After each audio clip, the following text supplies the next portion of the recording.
সহযোগত কেন্দ্ৰীয় সমিতিৰ উদ্যোগত তেজপুৰ জাৰণী খেলপথাৰত আজি সমূহীয়া ইফতাৰ অনুষ্ঠান আয়োজন কৰা হয়। ইয়াত বিভিন্ন জাতি জনগোষ্ঠীৰ লোকৰ লগতে ঝাৰখণ্ডৰ সন্মানীয় মুখ্যমন্ত্ৰী ডাঙৰীয়াকো আমি ইয়াতে নিমন্ত্ৰণ জনাইছিলোঁ। তেওঁ আহিছে আৰু তেওঁক আমি আপোনালোকৰ জৰিয়তে ধন্যবাদ জ্ঞাপন কৰিছোঁ।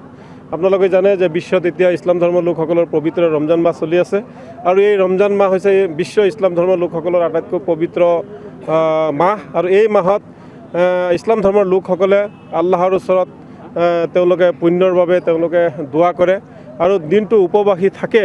বহুত নিজকে নিজৰ পেটক মুখক কষ্ট দি হ'লেও যি আল্লাহৰ বা ভগৱানৰ যি আদেশ সেই আদেশ তেওঁলোকে বহু কষ্টৰে পালন কৰিব লগা হয়।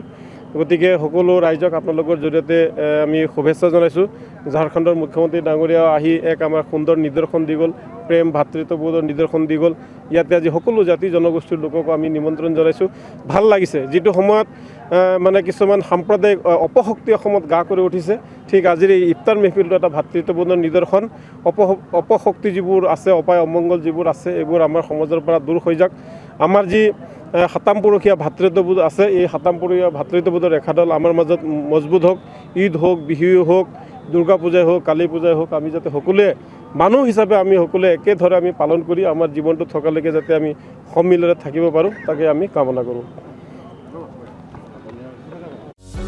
যিকোনো খবৰৰ বাবে যোগাযোগ কৰক আমাৰ এই নম্বৰত 9181 307 221।